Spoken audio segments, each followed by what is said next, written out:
وَيَسْتَفْتُونَكَ فِي النِّسَاءِ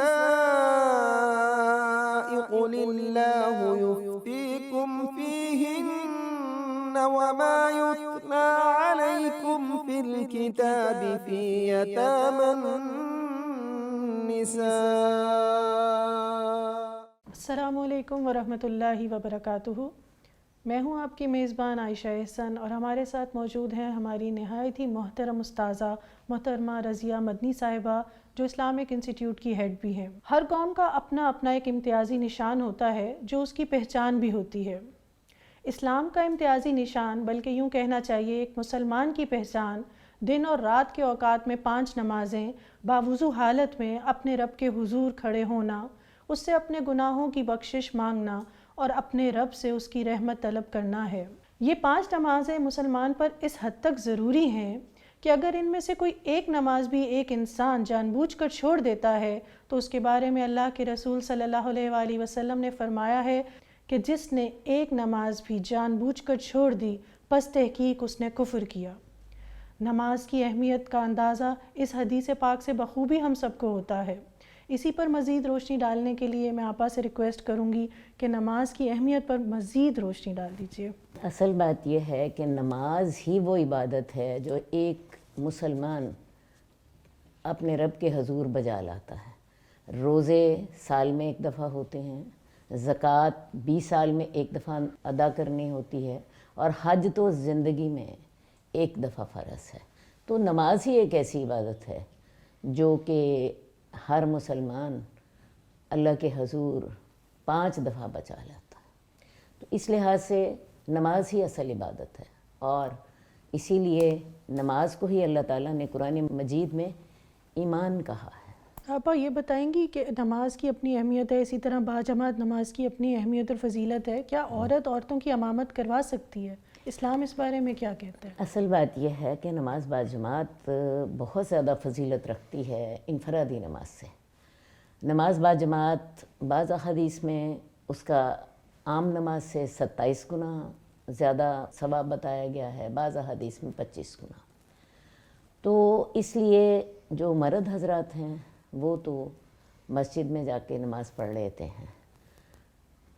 خواتین بعض اوقات اپنی گھریلو مجبوریوں کی وجہ سے مسجد میں ادا نہیں کر سکتی، کیونکہ اللہ تعالیٰ نے ان کے فرائض اس طرح کے رکھے ہیں۔ خواتین رسول اللہ صلی اللہ علیہ وآلہ وسلم کے دور میں مسجد نبوی میں نماز باجماعت میں شامل ہوتی تھیں، حضرت عائشہ اور دیگر صحابیات۔ اب اگلا مسئلہ یہ ہے کہ اگر عورت مسجد میں نہیں جاتی تو کیا وہ گھر میں امامت کرا سکتی ہے؟ جہاں تک مسجد میں جانے کا معاملہ ہے، احادیث میں بڑا واضح طور پر حکم ہے، لا تمنعوا اماء اللہ مساجد اللہ، اللہ کی بندیوں کو مسجدوں میں جانے سے نہ روکو۔ اگر ان کے پاس ایسے حالات ہیں، ایسی آسانیاں میسر ہیں کہ وہ جا سکیں تو مردوں کو انہیں روکنا نہیں چاہیے۔ اب مسئلہ یہ ہے کہ بعض اوقات عورت مسجد جا ہی نہیں سکتی اپنی گھریلو مجبوریوں کی وجہ سے، ان ذمہ داریوں کی وجہ سے، تو وہ گھر میں امامت کرا لے۔ جہاں تک عورتوں کے امامت کرانے کا تعلق ہے تو احادیث میں سیدہ ام برکہ کا واقعہ بڑی تفصیل سے آتا ہے۔ یہ ایک بڑی حویلی میں رہتی تھیں، اور رسول اللہ صلی اللہ علیہ وآلہ وسلم نے ان کو ایک مؤذن دیا ہوا تھا۔ مؤذن بوڑھا تھا اور وہ اذان دیتا تھا، اور ان کی حویلی کی عورتیں ان کے گھر اکٹھی ہو جاتی تھیں، اور حدیث کے لفظ ہیں کہ امرہا ان تؤم اہل دارہا، رسول اللہ صلی اللہ علیہ وسلم نے ان کو حکم دیا تھا کہ وہ اپنے گھر والوں کی، اپنی حویلی والوں کی وہ امامت کرائیں۔ تو آپ ایسی صورت میں صف بندی کس طرح سے ہوگی؟ ابھی صف بندی کی بات ہم بعد میں کریں گے۔ جی یہ حدیث چونکہ یہ مسئلہ عام پیش آتا ہی رہتا ہے، جی یہ حدیث ابو داود میں موجود ہے، اور اس کا نمبر 592 ہے، 592۔ اسی طرح حضرت عائشہ نے جماعت کی امامت کرائی، یہ حدیث دارقطنی میں موجود ہے، اور اس کا نمبر 1429 ہے۔ تو عورت امامت کرا سکتی ہے، اور اس کے لیے صف بندی کیسے ہوگی؟ صف بندی اس طرح ہوگی کہ عورتیں صف بنائیں گی، اور اس صف کے احکامات وہی ہوں گے جو مردوں کے صف کے ہوتے ہیں۔ فرق اتنا ہوگا کہ مرد تو آگے کھڑا ہوتا ہے امام کے طور پر، عورت درمیان میں کھڑی ہوگی. صحیح، یعنی عورت مرد کی طرح سامنے کھڑی نہیں ہوگی، اکیلی کھڑی، آگے نہیں کھڑی ہوگی بلکہ صف کے درمیان میں کھڑی ہوگی اور وہ جماعت کرائے گی. صحیح، پہلی صف کے درمیان میں، پہلی صف کے درمیان. تو یہ جو ہے عورتوں کی جماعت کی امامت کرانا، یہ بڑا واضح مسئلہ ہے. میں نے اسی لیے آپ کو کتاب کا نام بھی بتا دیا اور میں نے آپ کو حدیث کا نمبر بھی بتا دیا. آپ اسے پڑھ سکتے ہیں. اس طرح عورتیں بھی جماعت کے فضائل سے، مطلب جتنی ایک جماعت سے نماز ادا کرنے کی فضیلت ہے، عورتیں بھی اس میں شامل ہو سکتی ہیں. جزاک اللہ. صحابیات تو رسول اللہ صلی اللہ علیہ وسلم کے سامنے شامل ہوتی تھیں، جب کہ حالت یہ تھی کہ مسجد نبوی کا ایک ہی بڑا سا ہال ہے، ہال ہم اسے کہیں گے، ایک ہی بڑا سا کمرہ سمجھ لیں اس کو. آگے مرد ہوتے تھے، پیچھے بچے ہوتے تھے، اس کے بعد عورتیں ہوتی تھیں. اور رسول اللہ صلی اللہ علیہ وسلم نے مردوں کو حکم دے رکھا تھا کہ جب تک عورتیں باہر نہ نکل جائیں تب تک مرد بیٹھے رہیں. اور جب اسلام پھرتا عورتیں فوراً باہر نکل جاتی، رسول اللہ صلی اللہ علیہ وسلم خود اتنی دیر تک بیٹھے رہتے. عورتیں چلی جاتی، پھر مرد اٹھ کے تو اپنے دروازوں سے نکلتے. مسجد نبوی میں آج بھی باب النساء کے نام سے عورتوں کا جو دروازہ ہے وہ موجود ہے. جزاک اللہ. اچھا، آپ اس کی بھی وضاحت فرمائیں کہ اگر ہم لوگ چاہیں، یعنی عورتیں چاہیں کہ گھر میں کوئی خاص حصہ کوئی نماز کے لیے مخصوص کر دیا جائے، تو اس بارے میں شرعی احکامات کیا ہیں؟ بات یہ ہے گھر میں خاص حصہ نماز کے لیے مخصوص کیا جا سکتا ہے. عتبان بن مالک کی حدیث ہے، رسول اللہ صلی اللہ علیہ وسلم کو انہوں نے دعوت دی کہ یا رسول اللہ میرے گھر آئیے، میں اپنا گھر کا ایک حصہ نماز کے لیے رکھنا چاہتا ہوں، تو آپ یہاں پہ نماز پڑھ دیجئے. رسول اللہ صلی اللہ علیہ وسلم وہاں تشریف لے گئے اور وہاں اپنے نماز پڑھی. اب یہ حصہ نماز کے لیے آپ نے مخصوص کر لیا، لیکن آیا یہ حصہ مسجد کے احکامات رکھے گا یا نہیں؟ تو صحیح بات یہی ہے کہ وہ گھر کا ہی حصہ ہوگا. جب تک آپ اس کو مسجد نہیں بناتے تب تک وہ ایک گھر کا مخصوص کونا ہے جہاں پہ آپ نے نماز پڑھنی ہے. آپ کو ایک وہاں پہ جا کے ایک اچھی فیلنگ ہوگی. لیکن اگر آپ یہ سمجھیں کہ وہاں جا کے آپ کو مسجد کے مطابق 27 گنا اجر ملے گا، وہاں پہ نماز آپ نے پڑھی، نماز تو باجماعت ہوگی تو تب 27 گنا اجر ملے گا. بعض کا خیال یہ ہے کہ گھر کی مسجد میں ہم اعتکاف کر سکتی ہیں خواتین. تو میں آپ کو یہ بھی بات واضح کر دوں کہ علماء کا متفقہ فیصلہ یہی ہے کہ اعتکاف مسجد میں ہی ہوگا. اور یہ قرآن اور حدیث کے احکامات کے مطابق ہے. میرا خیال ہے میں تھوڑی سی آپ کو اس کی دلیل بھی دے دیتی ہوں. قرآن مجید میں سورہ بقرہ میں جہاں پہ اعتکاف کے مسائل ہیں وہاں پہ الفاظ ہے وَأَنْتُمْ عَاكِفُونَ فِي الْمَسَاجِدِ، تم مساجد میں اعتکاف کر رہے ہو. اور حدیث نبوی سے ہمیں یہ واقعہ ملتا ہے، ایک دفعہ رسول اللہ صلی اللہ علیہ وسلم نے اعتکاف کرنے کا ارادہ کیا. حضرت عائشہ نے آپ سے اجازت لے لی اور آپ کے ساتھ اپنا بھی حجرہ مسجد میں لگا لیا. اس کے بعد حضرت حفصہ نے بھی یہی کام کیا اور اس کے بعد کچھ اور ازواج کا بھی یہی ارادہ تھا. رسول اللہ صلی اللہ علیہ وسلم نے جب ان کو دیکھا تو آپ سمجھ گئے کہ یہاں ازواج کا آپس میں مقابلہ چل رہا ہے کہ اگر حضرت عائشہ اور حضرت حفصہ آپ کے ساتھ اعتکاف کر سکتی ہیں مسجد میں تو ان کے دل میں بھی یہ خیال آ گیا. رسول اللہ صلی اللہ علیہ وسلم نے بڑی سمجھداری کے ساتھ فیصلہ یہ کیا کہ آپ نے اعتکاف کا ارادہ ہی ختم کر دیا. کیونکہ اگر تمام ازواج اعتکاف میں بیٹھ جاتی ہیں یا اکثر ازواج اعتکاف میں بیٹھ جاتی تو مسجد نبوی اتنی بڑی نہیں تھی، لوگوں کو، نمازیوں کو تکلیف ہوتی. تو رسول اللہ صلی اللہ علیہ وسلم نے اعتکاف کا ارادہ ہی ختم کر دیا اور بعد میں آپ نے اسے اعتکاف کی قضا دے دی. اب اگر عورتوں کا اعتکاف گھروں میں جائز ہوتا تو ازواج کے حجرے تو مسجد کے ساتھ ہی تھے. بے شک، بالکل. آپ انہیں یہ کہہ سکتے تھے کہ تم اپنے اپنے گھروں میں اعتکاف کر لو، مسجد نبوی کی جماعت کی آواز بھی تمہیں آ جائے گی اور تم اپنے گھروں میں اعتکاف کر لو. لیکن آپ نے انہیں یہ حکم نہیں دیا. یعنی ہمارے سامنے اس کی کوئی دلیل ہے ہی ہمارے سامنے دلیل نہیں ہے. ازواج نے اعتکاف کیا ہے تو مساجد میں ہی کیا ہے. جزاک اللہ آپ. جی ناظرین، ملتے ہیں ایک بریک کے بعد، ہمارے ساتھ رہیے گا. وَيَسْتَفْتُونَكَ فِي النِّسَاءِ قُلِ اللَّهُ يُفْتِيكُمْ فِيهِنَّ وما يتلى عليكم في الكتاب في يتامى النساء. ویلکم بیک ناظرین. ہم بات کر رہے تھے نماز کے متعلق، اور آپا نے ہمیں بتایا کہ اگر ہم اپنے گھروں میں کچھ حصہ خاص کر دیتے ہیں مساجد کی طور پر، مطلب نماز کے لیے مخصوص بھی کر دیں، تو بھی وہ مساجد کی جگہ نہیں لے سکتے، اور ایسی صورت میں عورتیں اپنے گھروں میں بھی اعتکاف نہیں کر سکتی. آگے مزید آپا وضاحت کیجیے گا کہ کچھ اضطرار کی ایسی کیفیات ہوتی ہیں جیسے حمل یا شیرخوار بچے یا شادی وغیرہ کے مواقع ایسے ہوتے ہیں کہ بچیوں کی نمازیں رہ جاتی ہیں، تو ایسی صورت میں شریعت انہیں کیا تعلیم دیتی ہے؟ میرا خیال ہے پچھلا سوال جو تھا اس میں ایک آدھ پہلو اس کے باقی رہ گئے. جی ضرور. میں سوچ رہی ہوں کہ ابھی جواب دے دوں، کیونکہ بہت سی دیندار خواتین کا یہ کہنا ہوتا ہے کہ اگر ہم مساجد میں اعتکاف کریں تو ہمارے گھر کے معاملات کون دیکھے گا؟ گھر میں کوئی مہمان آ جاتا ہے، گھر میں پکنا کیا ہے، اور بھی کئی ایسی ضروری باتیں ہوتی ہیں جو کہ خاتون خانہ سے پوچھ کے کرنی ہوتی ہیں. وہ نہ بھی کام کریں، اپنی جگہ پر ہی بیٹھی رہیں، تو گھر کے لوگ ان سے پوچھ لیا کریں. تو یہ بہت بڑا ان کا ایک سمجھ لیجئے دلیل ہوتی ہے کہ ہمیں گھر میں اعتکاف کرنے کی اجازت ہونی چاہیے.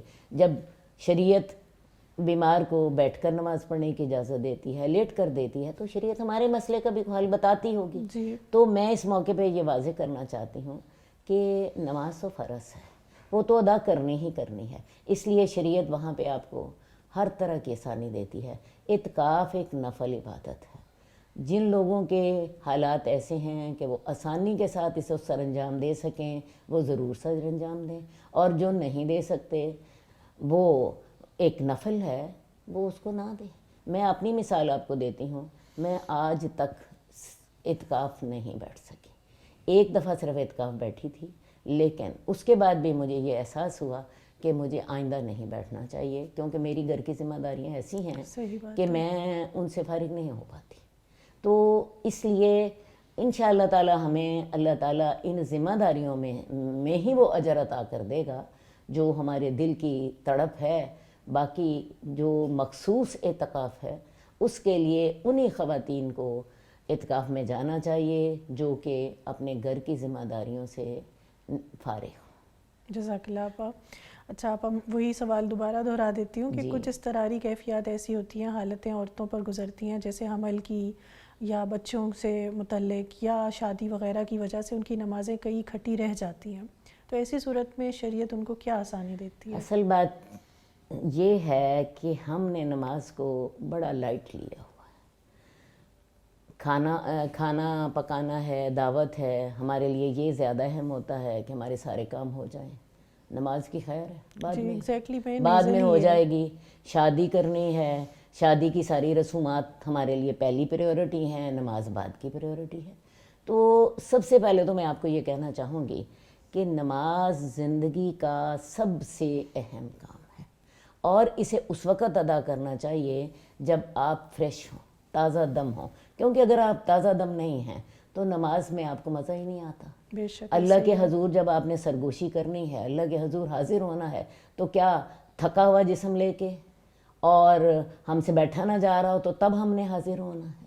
ہم نے کسی دنیا میں کسی اہم آدمی کے پاس جانا ہو، ہم اس کے لیے کتنی ٹینشن لیتے ہیں، تیار ہو کے جاتے ہیں، اور ہمارا بڑا دل ہوتا ہے کہ ہم اگلے کو خوش کریں اور کوئی ایسی بات نہ ہم سے ہو جائے جو اگلا مائنڈ کر جائے. تو پھر ہمیں یہ سوچنا چاہیے کہ اللہ کے حضور جب ہم نے جانا ہے تو ہمیں اس وقت تازہ دم بھی ہونا چاہیے اور اللہ کی طرف متوجہ بھی ہونا چاہیے. اب نماز کو حقیقتاً جب تک آپ سٹائل آف لائف نہ بنائیں تب تک نماز ادا نہیں ہوتی. جزاک اللہ آپا. یعنی پہلی ترجیح ہماری نماز ہونی پہلی چاہیے. ترجیح نماز رکھیں. رات کو ہم نے جلد سونا ہے تاکہ ہم فجر کی نماز وقت پہ پڑھیں. فجر کی نماز کے بعد ہم اپنے کام ہم نے اس طرح ترتیب دینے ہیں کہ ظہر کی نماز تک فارغ ہو جائیں. ظہر کی نماز کے بعد ہم نے اگر آرام کرنا ہے تو ہمیں اس کو اس طرح مینیج کرنا ہے کہ عصر کی اذان سے پہلے ہم اٹھ سکیں. اور اگر ہم نے مغرب کی نماز وقت پہ ادا کرنی ہے تو ہمیں اپنے کام اس طرح مینیج کرنے ہوں گے. تو اصل بات ساری یہ ہے کہ نماز ہماری پہلی پریورٹی نہیں ہے. اس لیے پہلی بات تو میں یہ کہوں گی کہ جب تک نماز کو آپ اپنی پہلی پریورٹی نہیں بناتے تب تک آپ وقت پہ نماز پڑھ سکتے ہی نہیں. تو آپا کبھی ایسے ہو سکتا ہے عذر کی وجہ سے ہم نمازیں اکٹھی کر لیں؟ میں سب سے پہلی بات یہ کہوں گی، دوبارہ میں وہی بات کہوں گی کہ نماز سب سے پہلے، باقی سب کام بعد میں. شادی پہ جا رہے ہیں، پہلے طے کریں نماز ظہر کی نماز پڑھ کے شادی پہ جائیں گے کہ وہاں ہال میں جا کے نماز پڑھیں گے. یعنی ہمیں اپنے پروگرام بھی اسی حساب سے پروگرام بھی ترتیب اسی دینے حساب سے. چاہیے. جنازے پہ جانا ہے، میں نماز پڑھ کے گھر سے جاؤں گی کہ وہاں جا کے پڑھوں گی.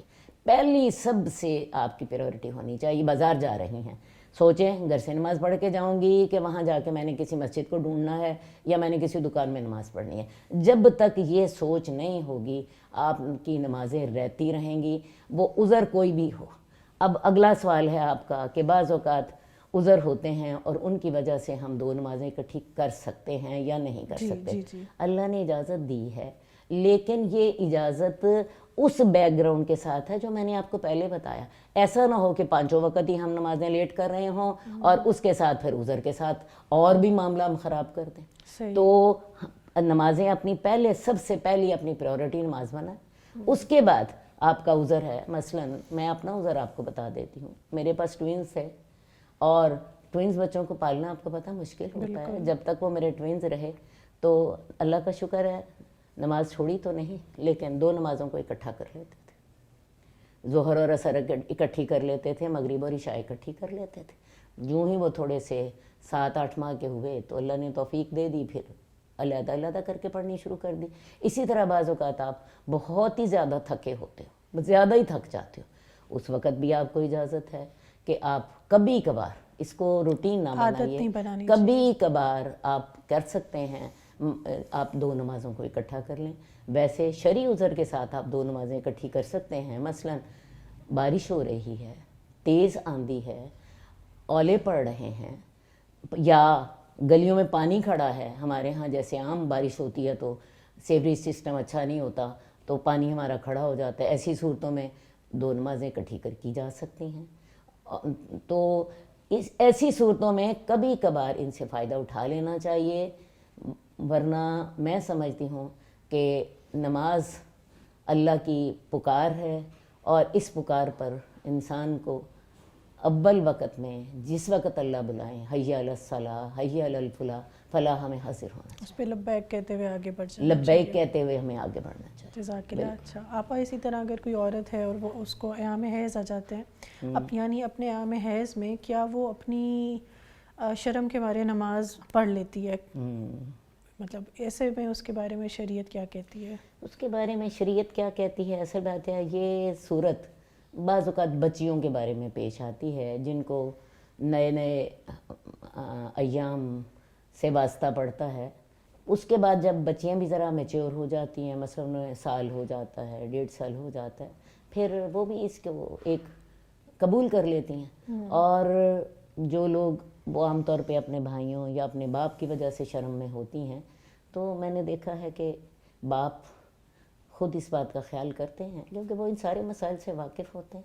باقی اگر ایسی بچیاں نماز پڑھ لیتی ہیں، ظاہر ہے نماز تو ان کی قبول نہیں ہونی. نماز کے لیے بنیادی شرط تو طہارت ہے. ٹھیک ہے، وہ انہوں نے ایک کام کیا اور بس.